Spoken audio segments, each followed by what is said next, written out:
Well, hello mamas. I hope you guys are all doing well and staying safe. If you're new here, my name is Liz and this is Simply Homeschool. So if you're returning, I just really am thankful for each and every one of you guys. It's so awesome that this community is growing and I can't wait to see where it goes. And I feel like I'm friends to a lot of you guys. You guys comment in my videos and I just love conversing with you guys and knowing that there's other moms out there that are like me, you know, that we're all kind of similar in our own little ways and that we're going through similar things, and I just think it's awesome. So I wanted to throw that out there and just tell you guys what's on my heart. So right now I'm about to show you guys a haul. This is from Rainbow Resources. I love their stuff, you guys. I could seriously shop on their website like all day long. Yeah, but I can't because it's expensive. You know, you'd start adding stuff up and okay, moving on. So what I got, I'm like, I don't even know where to start. Okay. So these are things that I'm going to add into our curriculum for 2020-2021. So if you guys, I'm not sure which video I'm posting first, but I did pick up this cute little Constitution. Look at that. Isn't that cute, right? It's like, it looks old and everything. It's pretty cool. And then it comes with this feather that you can use as a pen. But I made the mistake of not getting the one with the ink because I literally thought there was a pin in the bottom. I didn't think you really needed to use ink with it, but I did purchase ink from Amazon and it's this here. So she could dip the pen and write, you guys. Oh my gosh, I'm so excited for this. It's funny because this year we talked about this and I explained to her that they used to use these to write and we didn't have pens, and it was cool because I found it on Rainbow Resources and I thought that would be such a fun little like added thing for her study. So moving on from that, I saw that they had this Brave Girls Bible Stories book. I thought that this would go awesome alongside of our Bible studies. I mean, we could read this at any time of the day. We could read it for morning basket. We could read it before bed. Literally, we could read this whenever. She could read it while I'm reading my Bible. We could read it together. But it's basically about these little girls that are brave and how they talk about the brave women throughout the Bible. So I do have something similar to this, but it's not the same. So the Queen of Sheba treasure hunt. So that's the story there. I just thought it was really cute to like intertwine them. I haven't read it. I have no idea what it's like once you read it, and how it truly aligns or anything like that. But basically what I think it is it's stories about girls that are brave and do things that kind of correlate with the women that were in the Bible, if that makes any sense. So I picked that up for us. I thought that would be awesome. I picked up, you guys are like, what's that box? So for art, she's going to be going all the way, not art, for history. She's going to be learning all about the United States, and the history that we're doing is through Knotgrass, and the study is Our Spangled Story. She's going to learn all about the United States and how the colonies got started. So I thought that this would be fun. It'd be kind of fun for history and art.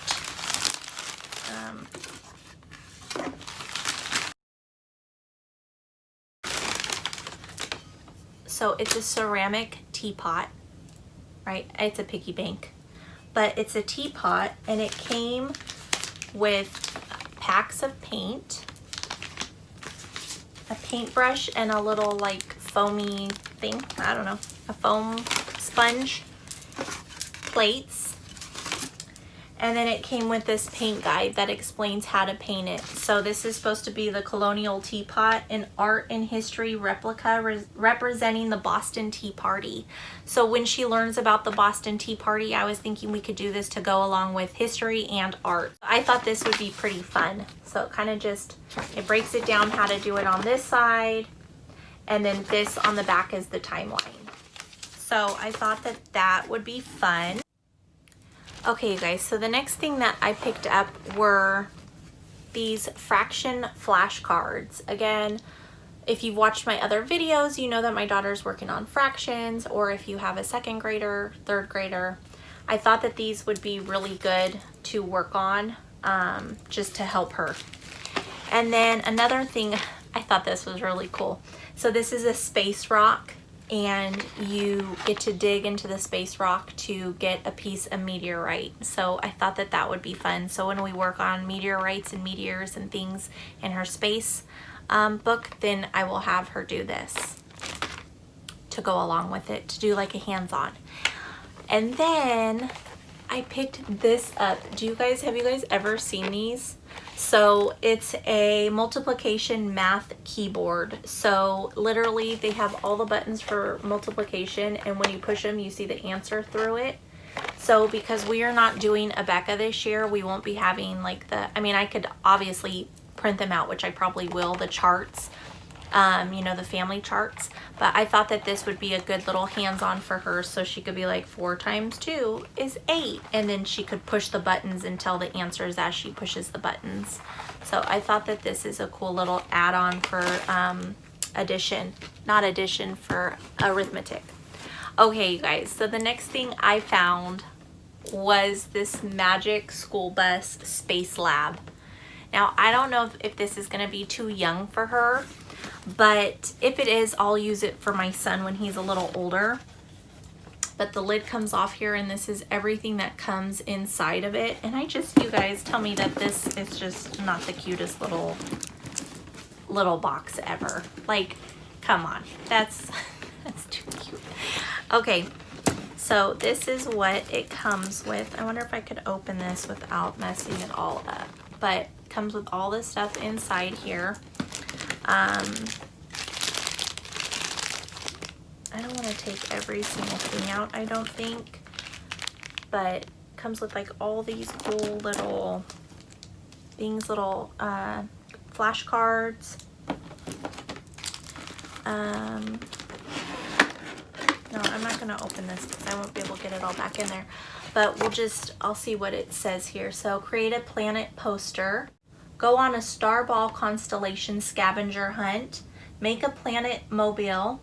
Use Star Pilot to navigate the sky. Learn about constellation myths from around the world. Make a night vision flashlight. Learn about the life cycle of a star. And then make a constellation box. So that's everything in this little bus here, you guys. Isn't that so cute? I mean, seriously, I did not know it was coming in this cute little box.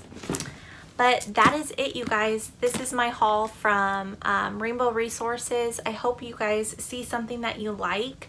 Now, like I've said, we are not doing Abeka this year for history or science, but what we are learning in our books is similar to what you guys are learning in your books. So Abeka will be touching on space. It just won't be for the full science curriculum. They'll just take a part of it and use it for this year. So even the science things would work for you guys. And history definitely will, because I know you guys are learning about the USA and pretty much the same stuff that we are. So that's it, you guys. I hope you enjoyed this video. Don't forget to comment down below, hit that like, hit that subscribe. I'm all backwards everywhere. But yeah, so you guys, oh, and I will try to link everything down below. I'm not sure if I can link things from Rainbow Resources, but I'll try to link it through Amazon, because I don't even know how to do that yet, but I'm going to be working on that, you guys. So yeah, I hope you guys enjoy, and be safe and be blessed always.